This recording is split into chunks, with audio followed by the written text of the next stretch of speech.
কিভাবে একজন ডাক্তার হওয়া যায় চলুন দেখে নেওয়া যাক। ডাক্তার হওয়ার পথটা একটু লম্বা হলেও খুবই সুন্দর। আপনি যদি মানুষের সেবা করতে এবং তাদের সুস্থ করতে চান তাহলে ডাক্তার হওয়া আপনার জন্য একটা দারুণ পছন্দ হতে পারে।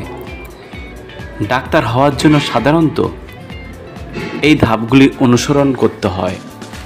প্রথমে উচ্চ মাধ্যমিক পাস করতে হয় বিজ্ঞান বিভাগ থেকে, এটাই হলো প্রথম ধাপ।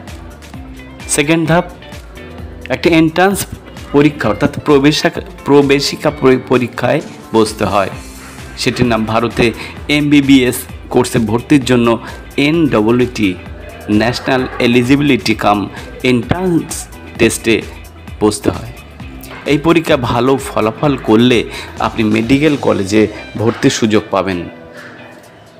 MBBS কোর্সটি 5.5 বছরের কোর্স। এই কোর্সে আপনি মানবদেহ, বিভিন্ন রোগ, চিকিৎসা ইত্যাদি সম্পর্কে বিস্তারিত জানবেন। তারপরেই আছে ইন্টার্নশিপ। MBBS কোর্স শেষে 1 বছরের ইন্টার্নশিপ করতে হয়। এই সময় আপনি হাসপাতালে বিভিন্ন বিভাগে কাজ করবেন এবং রোগীদের চিকিৎসা সরাসরি অংশগ্রহণ করবেন। তারপরে ঐচ্ছিক বা অপশনাল বিষয় স্পেশালাইজেশন যেটাতে আপনি করতে চান সেটা করতে পারেন।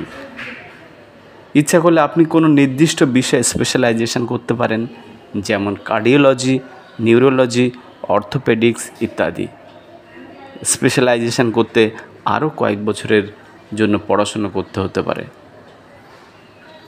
এই হলো মোটামুটি একটা ডাক্তার হওয়ার জন্য ধাপ। যদি ডিটেলস আরও জানতে চান তাহলে কমেন্ট করুন, পরবর্তী ভিডিও আমি সেই সম্পর্কে পাবলিশ করব। Thank you.